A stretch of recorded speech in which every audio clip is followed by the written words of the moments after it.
उपस्थित हूँ आप सबके सामने। आज इनकी कुंडली लेकर के आया हूँ। इनका नाम माहेश्वर है और ये हैं सोलापुर महाराष्ट्र से। इनके पिता ने इनकी कुंडली भेजी है और कुछ सवाल, वही सामान्य सवाल और सामान्य, बच्चा कैसा है, कैसा रहेगा, क्या क्या चीज़ें होने वाली हैं। तो मैं सबसे पहले आपको इनकी कुंडली के पंचांग से थोड़ी देर बाद मिलाऊंगा। सबसे पहले इनकी कुंडली में इनकी कुंडली को देखिए जरा घूम के एक बार। यहाँ 3 नंबर लिखा, यहाँ 9 नंबर लिखा और यहाँ 5 नंबर लिखा।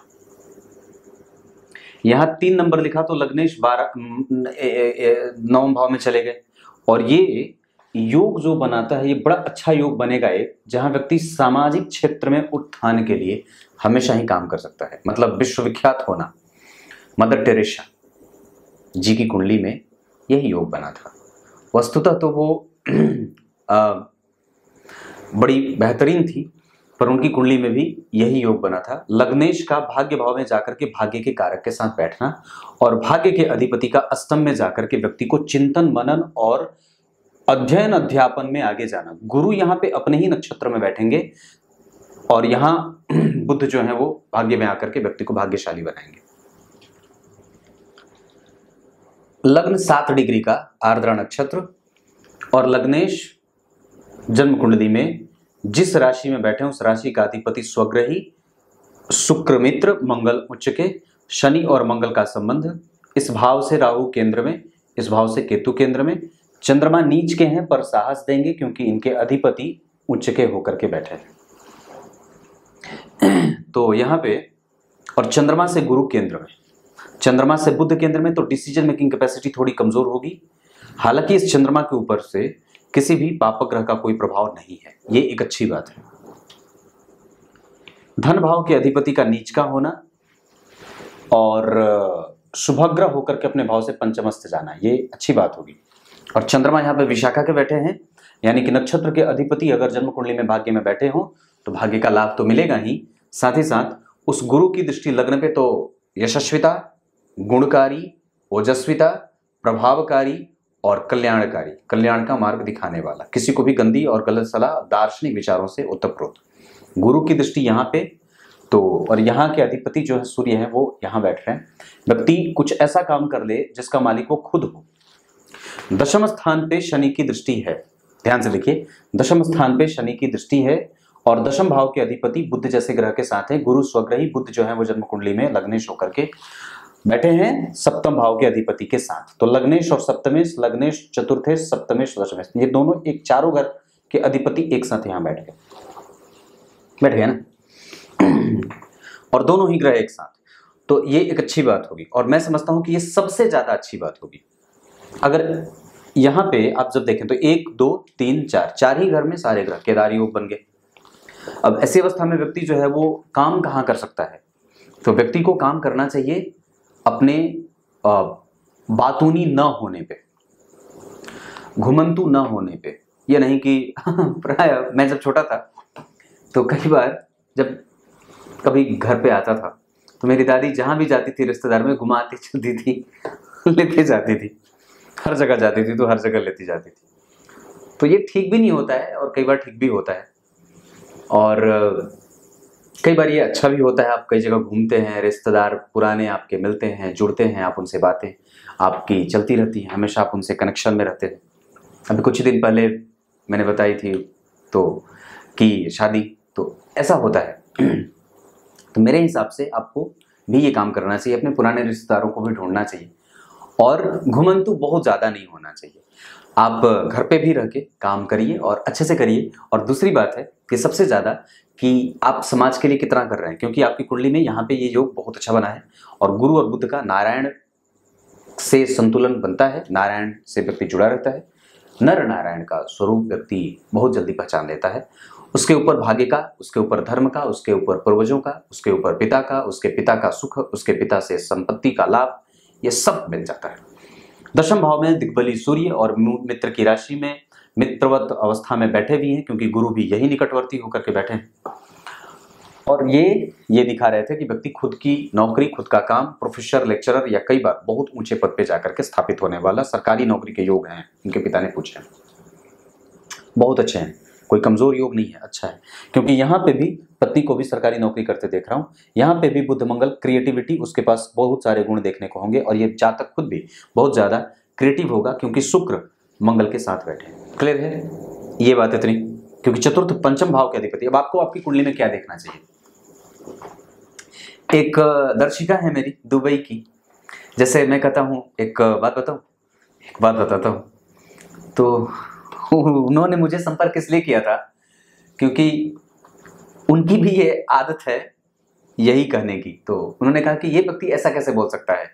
उन्होंने जब मुझसे पहली बार बात करी तो ये बात कही कि मैं आपको अपनी कुंडली नहीं दिखाना चाहती थी, पर मैं सिर्फ आपको अपनी कुंडली इसलिए दिखाना चाहती क्योंकि मैं आपसे बात करना चाहती थी कि यही सेम चीज़, ये टर्मिनोलॉजी मैं यूज़ करती हूँ।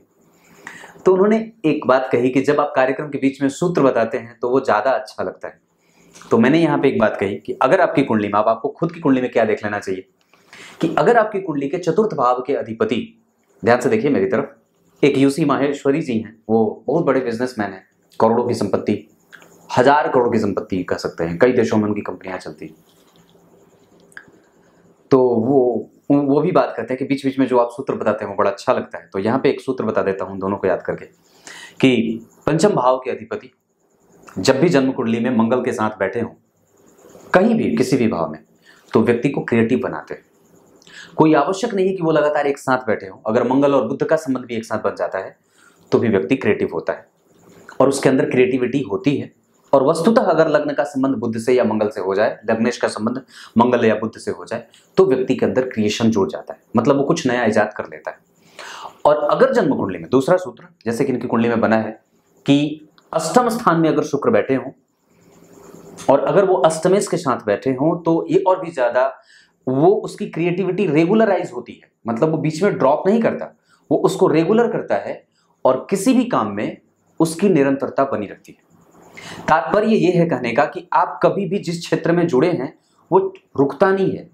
हाँ, ये बात जरूर हो जाती है कि कई बार आपके अंदर का वो क्रिएशन सही मोड़ नहीं ले पाता या उसको सही प्लेटफॉर्म नहीं मिलता। मतलब आपको अब यहाँ पे ये काम करना होगा कि आप अपने क्रिएटिविटी को, अपने अंदर की जो कलात्मक रुचि है, जो आपके अंदर बसी हुई जो कला है, जो उसकी क्षमता है, उसको सही बैकलॉग कैसे तैयार करेंगे, वो कैसे ठीक होगा, आपको इस पे काम करना है।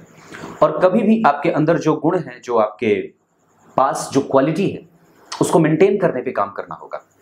और दूसरे नंबर पे अगर एक बात कहें तो पंचम भाव के अधिपति जब अष्टम में बैठ जाते हैं तो कई बार ये इस मामले में भी कमजोर हो जाते हैं कि आपके संबंध चाहे किसी के साथ भी हो, चाहे पत्नी के साथ हो, चाहे पुत्र के साथ हो, चाहे पिता के साथ हो, चाहे माता के साथ हो, चाहे यश कीर्ति मान सम्मान, जो आपका रिकॉग्निशन, वो उस पे आपको लगातार फोकस बना करके रखना होगा कि उसमें किसी भी तरीके से कोई संदेह पैदा सामने वाला ना हो या उसके दिमाग में ना हो। मतलब आपको अब ये बात ध्यान में रखनी है कि समाज में जो आपका स्टेटस बना हुआ है उसको किसी भी तरीके से प्रश्न चिन्ह ना लगे उस पर। ये यहाँ पे एक बात जुड़ेगी। और कई बार हम काम कुछ और करते हैं और पकड़ कुछ और लेते हैं, पढ़ाई कुछ और करा और नौकरी कहीं और कर, तो ये भाव नहीं बनना चाहिए। इसकी एक मतलब एक जो है वो ड्रॉबैक हो जाए तो जातक को इस बात पे काम करने की आवश्यकता होगी। अगर आपकी कुंडली में पंचमेश अष्टम में बैठे हैं तो अपने पुत्र के साथ, अपने पिता के साथ, अपने लोगों के साथ, अपने धन को सही दिशा में खर्च करने के ऊपर, मतलब इन सभी चीजों का सही तरीके से नियमन आवश्यक होगा। क्लियर है? ये कोई ऐसा नहीं है कि मैं ऐसा ही कुछ बोल रहा हूं, ये दरअसल साइंटिफिक है, क्योंकि पंचम भाव क्रिएशन का होता है, अष्टम भाव बहुत ज्यादा उसका सुख है, और अष्टम भाव दूसरी चीजों का दर्शन कराता है जो ये दिखाता है कि वो लुप्त भी हो जाए प्रायः, और कई बार आपको घमासान युद्ध में डाल करके इतना ज्यादा आपके सामने ऑप्शन दे देता है कि आप उसको सही तरीके से यूटिलाइज नहीं कर पाते, क्योंकि ये कलियुग है और कलियुग में बहुत ज्यादा मेहनत करने के बाद कई बार आपको मिलता है। यहाँ पे कार्य क्षमता कमजोर है, यहाँ पे भोजन कमजोर है, यहाँ पे व्यवस्थाएं कमजोर है, यहाँ आधुनिकता ज्यादा है, यहाँ पे धर्म कमजोर है, यहाँ मंत्र कमजोर है, यहाँ वेदों के पढ़ने वाले कमजोर हैं, यहाँ पे तत्ववेताओं की कमजोरी है, ब्राह्मणों की कमजोरी है, धर्म को मानने वालों की कमजोरी है। तो इन सब के आधार पर इन ग्रहों का प्रभाव थोड़ा जो है वो हमें प्रभावित कर देता है। इस बात पे मैं नौकरी के युग तो मैंने बताया। अब जरा यहाँ पे देखिएगा, तो यहाँ पे शुक्र जो है वो अष्टम में बैठे हैं यहाँ पे, और वहां भी शुक्र अष्टम में बैठे हैं। यहाँ मंगल उच्च के हैं, यहाँ मंगल मित्र की राशि में, जहां के अधिपति गुरु तुला राशि में, जिसके अधिपति शुक्र इसको देख रहा है। मतलब क्या है इसका? ये तो चार्ट है, आपको तो समझ में आएगा नहीं, पर इसका अर्थ ये निकलता है कि व्यक्ति जो है वो अपने आप को अपडेट करने पे हमेशा काम करेगा। उसके ऊपर हमेशा ये दबाव बनेगा कि वो अपने आप को अपग्रेड करे, संतुलित रखे, क्रोध पे नियमन करे, क्रोध का नियमन करे। अनुभव उसके पास बहुत, एक्सपीरियंस छोटी उम्र में बहुत ज्यादा हो जाता है, सवालिया होता है, घमंडी भी हो जाता है, ईगोइस्टिक नेचर पाल लेता है, और कई बार वो कई तरीके के दुष्परिणामों को भोगने के लिए भी उसको मजबूर होना पड़ता है। जैसे अप्रत्याशित परिणाम मिलते हैं, किसी से झगड़ा, किसी से कहा सुनी, छोटी छोटी परेशानियां, और ना चाहते हुए भी विपरीत दौर में उलझना। कोई भी नहीं चाहता, पर ये मंगल यहाँ पे ये काम कराते लिखे जा रहे हैं। यहाँ उच्च के हैं, इस वजह से किस तरीके की समस्या हो गई? जैसे अगर चोट लगे टूटे पर मरे नहीं। हाँ, चोट लगे टूटे पर मरे नहीं, क्योंकि मंगल उच्च के हैं और शनि स्वग्रही, शुक्र बूढ़ा करके मारते हैं, तो आयु बड़ी अच्छी हो जाती है। चंद्रमा छठे में है, नीच के हैं, यहाँ के अधिपति उच्च के हैं, और राशि का अधिपति तृतीय एकादशवें में है। राशि को लाभ मिलेगा, आर्थिक लाभ मंगल हमेशा चंद्रमा को देते रहेंगे। और साथ ही साथ अगर चंद्रमा से मंगल तीसरे जाते हो तो व्यक्ति साहसी होता है, बुद्धिमान होता है, ओजस्वी होता है, और बहुत ही ज्यादा तिकड़मी होता है, फिकल माइंडेड होता है, चेंजेबल होता है, वो तुरंत ही चेंज हो जाता है। अपनी ऊर्जा को किस तरीके से कहां लगाना है, ये बहुत अच्छी बात होगी यहाँ के लिए। ये आप सोच भी नहीं सकते, इतनी ज्यादा अच्छी बात होगी। मतलब व्यक्ति का एक्सपीरियंस उम्र के हिसाब से बहुत ज्यादा, व्यक्ति के थॉट प्रोसेस बहुत ज्यादा बेहतरीन, स्किल डेवलपमेंट बहुत अच्छी होती है, कम्युनिकेशन बहुत अच्छा होता है, ब्रॉड माइंडेड बहुत ज्यादा होता है, लिखने की क्षमता बहुत अच्छी होती है, क्रिएटिविटी मैंने बताई ही, ड्रिविंग स्किल बहुत अच्छी होती है, ख्याति प्राप्त करने के योग बन जाते हैं। मंगल की दृष्टि पड़ेगी ना यहाँ, और ड्रिविंग स्किल यहाँ मंगल की इस पे दृष्टि, मंगल की यहाँ पे नीच दृष्टि पड़ेगी, तो स्वभावतः वो ईगो पाल लेता है, और उसी ईगो को पूरा करने के लिए वो जीवन भर इसकी सुरक्षा करता रहता है। क्योंकि यहां के अधिपति के साथ बैठा है, तो इस मंगल की जिम्मेदारी यहां के अधिपति की सुरक्षा की होगी। क्योंकि मंगल कौन है? सेनापति। वो बैठा किसके साथ है? शुक्र के साथ। शुक्र कौन है? उसका क्रिएशन। शुक्र कौन है? क्रिएटिविटी का कारक। मंगल वस्तुतः पंचम भाव जो कि क्रिएशन का भाव होता है उसके साथ बैठा। इस कारण से अब व्यक्ति वहां पे अपने पत्नी, अपने बच्चे, अपनी बेटियां, अपने घर के लोग, घर के सदस्य, इन सब के प्रति जागरूक रहे तो ज्यादा जरूरी होगी। कमजोरी क्या हो सकती है? कमजोरी इस कुंडली में दारिद्र दोष लगा है, धन भाव के अधिपति का अष्टम में जाना, और गुरु जो कि सप्तम भाव के अधिपति हैं, भाग्य भाव में बैठे हैं, ये दाम्पत्य के बाद भाग्य का लाभ देते हैं, बहुत अच्छा होता है ये। बुध बैठे हैं जो कि चतुर्थ के अधिपति होकर बैठे हैं, और लग्न के अधिपति होकर के व्यक्ति माता और पिता दोनों की सेवा भी करेगा। यहां सूर्य और शनि एक साथ बैठे हैं, ये बहुत अच्छी बात होगी, खराब नहीं है। चंद्रमा यहाँ पे एकादशवें भाव में आकर के पंचम भाव को देखेंगे, जहां के अधिपति मंगल खुद लग्न को देख रहे हैं। मंगल और बुध यहाँ पे शिक्षकीय गुणों से युक्त व्यक्ति को और व्यक्ति की पत्नी को, या आर्ट एंड क्राफ्ट में, या कई बार तकनीक की जानकार की स्थिति बना देते हैं। सूर्य जो बैठे हैं वो उत्तरा भाद्रपद के बैठे हैं, ये व्यक्ति को सरकारी क्षेत्र से लाभ देते हैं, टेंडर निकालना, सरकार से जुड़ करके काम करना, ये सारी चीजें होती हैं। चंद्रमा अनुराधा के न्यायिक और न्याय पक्ष में, और कई बार व्यक्ति को बहुत ही पदस्थ बना देते हैं, अनुशासनहीन नहीं होता।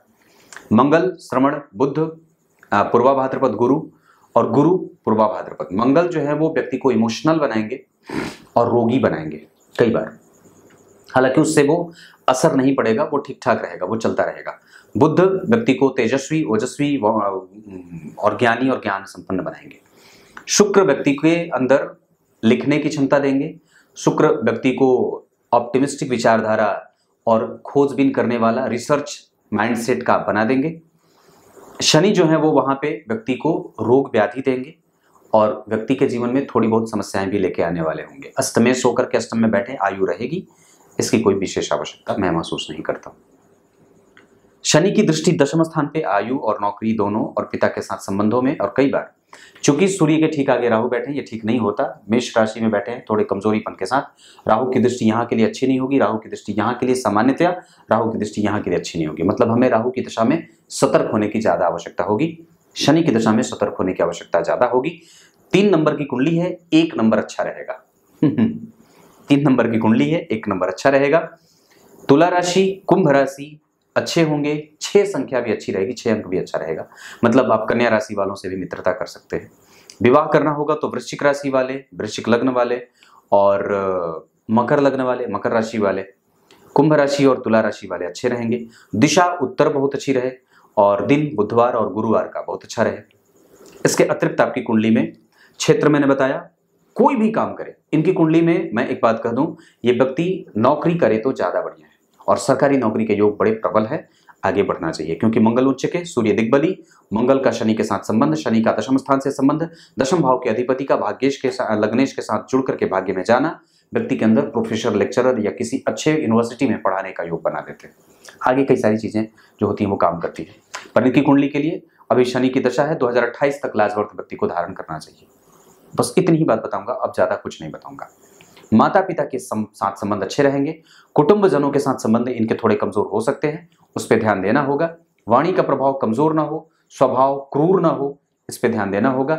इनके अंदर गुरु ठीक है, सूर्य ठीक है, तो व्यक्ति कभी भी गलत और निंदनीय कृत्य नहीं करेगा, गंदी हरकतें नहीं करेगा और जुड़ करके हमेशा ही समाज से रहेगा। उसके अपने लोग कई बार उसके साथ भले खड़े ना हो, पर समाज उसके साथ हमेशा खड़ी रहे और सरकार उसके साथ हमेशा खड़ी रहे। सरकार से, भाग्य से, बल से युक्त है, कमजोरी नहीं है, साहस है। उसकी वाणी में रौबदार आवाज होगी, शंख की तरह उसकी आवाज होती है। धन के मामले में ये कुंडली कितनी आगे है। लग्नेश का भाग्य में जाना महाभाग्यशाली, धन के अधिपति का दारिद्र दोष में जाना ये ठीक नहीं है। पराक्रम के अधिपति का दशम में जाना ये थोड़ी बहुत कमजोरी के साथ, पर ये भी सब ठीक नहीं कहूंगा। चतुर्थ के अधिपति का यहां जाना बहुत बढ़िया, माता पिता, संतान, सुख, समृद्धि, यश, कीर्ति, मान, सम्मान ये सब दे देते हैं। पंचम के अधिपति का अष्टम में जाना ये थोड़ी बहुत कमजोरीपन के साथ, व्यक्ति डॉक्टरी आदि के क्षेत्र में भी बढ़ सकता है आगे। छठे भाव के अधिपति का उच्च का होना ये बहुत ज्यादा अच्छा, और चंद्रमा का यहाँ बैठना कमजोरीपन की निशानी। स्वास्थ्य लेकिन साहस फिर भी व्यक्ति के पास बना रहे। सप्तम के अधिपति का लाभ में, भाग्य में जाना ये बहुत ज्यादा बढ़िया लाभ देता है।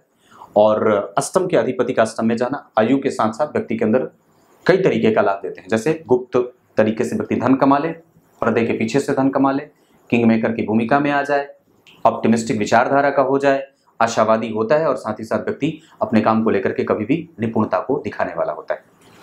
नवम भाव के अधिपति का जन्म कुंडली में अष्टम में जाना स्वग्रही है, खराब नहीं है, पर व्यक्ति दान में बहुत आगे होता है। धर्म करे तो उसका पुण्य उसको मिलता रहे और कभी भी वो कमजोर नहीं महसूस करता है।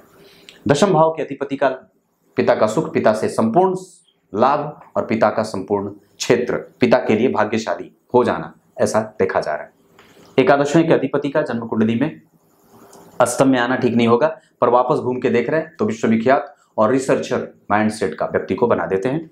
12वें के अधिपति होकर के, यहां देखिए ये योग देखिए ऐसे, यहाँ के अधिपति यहाँ के अधिपति यहाँ, ये योग जो बना ये कई बार आपको मजबूर करता है इस बात के लिए कि आप दो नहीं, और लेन देन आर्थिक रूप से ना हो। व्यवसाय का लेन देन बहुत ज्यादा उधार के साथ नहीं होना चाहिए। आपको कोई भी काम करने से पहले उसके लिए प्रोफेशनलिज्म बरतनी ही होगी और पेशेवर प्रवृत्ति अपनानी होगी। क्लियर है? ये बात इतनी सी है। दाम्पत्य ठीक है, दाम्पत्य को लेकर के कोई परेशानी नहीं है। कर्म क्षेत्र में लाभ के संकेत हैं, थोड़ी बहुत कमजोरी के साथ, पर ये बाकी बहुत बातें होती रहेंगी। प्रत्येक वर्ष कुंडली जरूर दिखा लीजिएगा।